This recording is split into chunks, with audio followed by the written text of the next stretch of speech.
But I'm really excited about going on the road again. I mean, I love playing live. That's super fun for me. And so there will be a tour. Yeah, absolutely. Hello and welcome to another Audacy Check In live from the Hard Rock Hotel in the heart of New York City.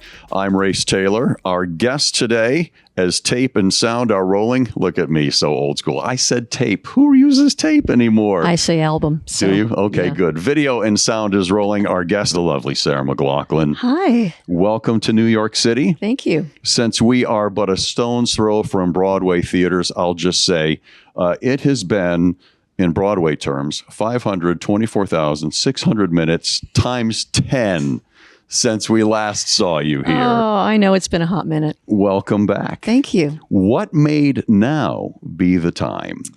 I had enough material for a new record. It started with the song Rise. I wrote that coming out of COVID with a dear friend, Luc Doucette, who I've written with in the past. And I just felt like I need to get this song out. It was kind of this hopeful lament about the world that we are entering into, and this idea that we are creating all these divisions, and people are so scared and angry.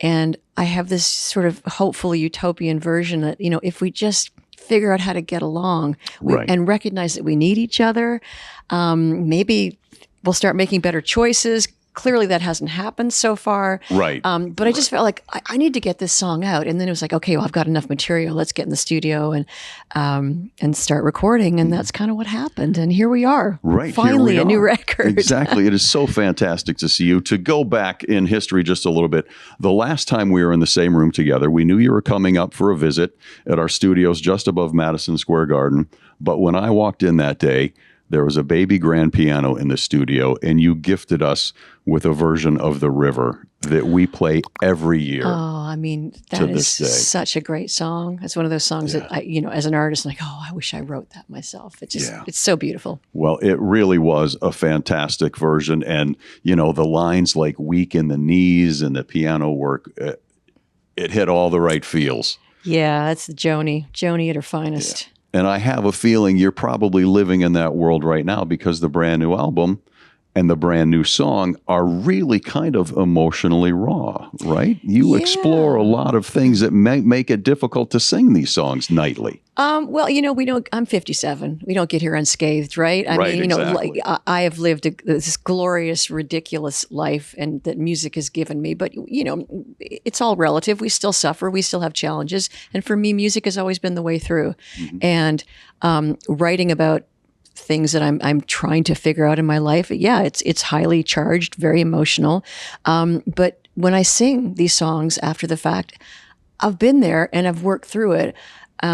So it's generally like I'm not in those places. I'm feeling this sense of relief and release and kind of joy being able to sing these songs after the fact. Sure. Our company has an initiative throughout the course of the year based on mental health awareness, and you've kind of led us right down that road right now as far as how you personally, the tools you use to help get you through those moments. Obviously, songwriting. Yeah. Is there meditation? Is there intense exercise when you're thinking, man, I just need to work through some things, as the kids would say, for my mental? Yeah. I mean, what do you do? I'm really lucky. I have a lot of things that bring me joy and peace. I love being in the woods. I have 2 dogs, which, I get a lot of unconditional love from, which, everybody should have a dog, I swear. Yeah. It's the best medicine. Can you just tell us names before we go Poppy further? Poppy and Tallulah. Okay. Yeah, Tallulah's a rescue. Fantastic. So they're such a joy for me. But like walking meditation in the woods, I spend a lot of time with them, hiking, and that's been really comforting. And honestly, having music in my life is, and just the ability to sit at a piano or a guitar and just play with abandon, and just for the love of it, that has been such a gift in my life and such a constant that's always brought me comfort. So I feel like I'm really, really lucky that I've had those tools in my chest and, the time and the ability to nurture those things. Sure.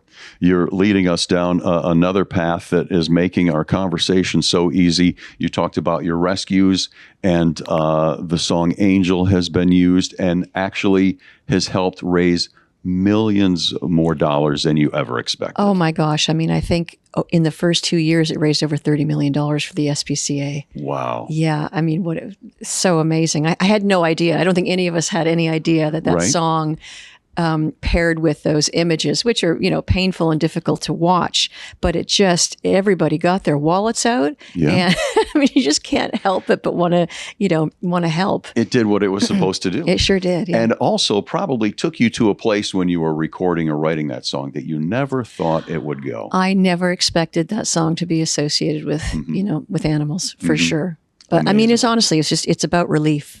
Yeah. And release and needing something to take you out of the place you're in. And again, what better way to do that than the love of an animal? Right. Because it's unconditional and it helps with loneliness. It helps with, again, just feeling connected to another living creature. Yeah. They're the best. Come on. They are. Way better than people Let generally. me say this into the camera. I wish there were people who were as excited to see me as my dog at the end of the day. Jumping around like crazy. Like, you could be gone best for thing on the 3 planet. minutes. Yeah. And you come back in and they're like, oh my God, I missed you so much. It is absolutely awesome. It's best, yeah. So Better Broken, the brand new song, the title track from the album. We've had a chance to hear you perform it a couple different times, Kelly and Mark and GMA. I saw you walk in with a Kelly Clarkson tumbler. We're going to have to go that direction just a couple minutes. No, that's okay. She's one of our favorites. And I have a feeling, her. A conversation with her is so easy. Well, you know what? It's kind of like talking to my younger self. Yeah. She's got this kind of frenetic energy and she's a goofball and she's unapologetically herself, which is so delightful. And important. And it was really fun hanging out with her. Better Broken. Yes. Can you tell us the origin of the song? And I mean, you mentioned earlier writing right out of COVID. Was this a Zoom session? Was this all you? Better Broken was actually a song I wrote 14 years ago with another writer, Matt Morris. We did a session together for my last record, and we didn't finish it. There was no bridge, and I felt it needed something else, and it didn't end up on the last record. So I just archived it. And when I was going through material for my new record, I had 6 or 7 songs that I brought back that I'd written about a breakup. And when I revisited them, I was like, oh, I don't want to give this any more energy. Like, that was so long ago. So I realized, oh crap, now I don't have enough material for a record. But so I kind of dug a little deeper and found that song and remembered it and thought, oh, this is really good. And I really like the lyrics and I think we should finish this. And it did end up being the title track and the album title as well, because when you think about what Better Broken means, it's kind of about the resilience that, we have to have as individuals to manage the world. We have to, we constantly, we get hurt, we fall down, we have to pick ourselves up and pick up the pieces and rebuild ourselves, which we've done numerous times by the time we get to 57 or however old you are. I mean, I think we're a similar I may have lapped you by a couple of years, but the beautiful thing about the song is also on a universal level, it can refer to relationships, it can refer to yourself, it can refer to your thought process. Absolutely. It means so many different things. Yeah, reclamation of self, like coming back into yourself and redefining yourself. And, as a woman, I'm now an empty nester and I have to think about what the next chapter of my life looks like, not being an active parent. Right. That's an adjustment. Yeah. Well, I'm out here on the road is basically, I'm keeping very busy. Good for you. And I can tell you hit a certain age where you measure things. Is this worth getting off the couch and leaving the house? Is this worth leaving the country? I mean, we have a diminished energy now. I mean, I still have a ton of energy, but, I'm aware that, I have to sort of be a little bit more measured in my output. And I just, I get tired. So, but I'm really excited about going on the road again. I mean, I love playing live. That's super fun for me. And so there will be a tour. Yeah, absolutely. Like I'm completing what I should have done last year. I had a Fumbling Towards Ecstasy 30th anniversary tour in Canada, but I blew out my voice. I got a virus. It was gone for like 3 months. I had to cancel the whole tour, which was a real drag. And I actually didn't know whether I was going to be able to sing again because I did a bunch of damage. But I went on vocal rest for 3 months, which is really hard for me to not talk. Yeah. And I got my voice back. So I'm redoing that tour in the fall. And then after that, I'm going to be coming and doing, I think, 9 shows in the States. Great. Mid to late November. And then planning a big tour in the late spring, early summer. That is awesome. And we're going to get to some of your past touring in just a second, but I don't want to leave Better Broken yet, because as I listen in headphones and pay attention to the production, there's a little sound. It sounds so good, but there's a sound that's almost, it's not like wind chimes. It's almost like a ceramic cup. It's like a little bit of a tinkling sound. And I don't know if it's a keyboard or a sample. There's a lot of rain. Yeah, there's a lot of really interesting sounds sonically on this song, and actually all over the record. And I mean, Will McLachlan was the engineer and also co-producing. He is just magical at and Abe Rounds did drums and also percussion, and he just had this whole arsenal that he opened up, this little toolkit, and all these beautiful like hooves and, African bells and stuff. And we just sampled all that stuff and created this beautiful, as you said, this sort of sonic, really earthy tone. That's a very good word. Gorgeous. Right? Yeah. And your voice and a piano go together so well. But then when you start to add all of those, that's the fun. I mean, everybody's like, oh, I like it when it's just you and the piano. And I'm like, yeah, I do too, but that gets kind of boring for me. So I love the collaboration of being in the studio and bringing other musicians in, because they add all these different colors to it and textures that just, in my opinion, elevate it. A few names I read also involved in the project. Can we talk about Wendy? Wendy Melvoin. Yeah. Oh, what a gift. She is such a monster musician. Right. She played, she's on Better Broken. She played electric guitar, and it's just that, you just have this tiny little blues thing. It's like, oh, that sounds a little Princey. It's like, yeah. Exactly. And then she played it's in the DNA. One in the long line. She played the bass, she played the drums, because that was like the last week of session. Okay. I really wanted to get that on the record. And so we just she was like, well, we need a drummer. Well, you play drums too. Okay, let's just do this. And so she was all over it. And what about Matt? Matt Chamberlain, another monster musician. Right. If This Is the End, there's a great little story about that. Tony Berg is amazing at bringing the right musicians in for a particular track, but also creating sort of a story around how they should view the song. And he said, I think we need the saddest Salvation Army drum kit for this song. And Matt went, okay, I know what you mean. I know what you mean. Yeah. And he came back with this, floppy, big bass drum, this old snare that was really kind of loosely tuned. Heads are out of tune. Rattles too long. Rattles, exactly. Yeah. And he just created this really kind of, I think about Eeyore when I hear this,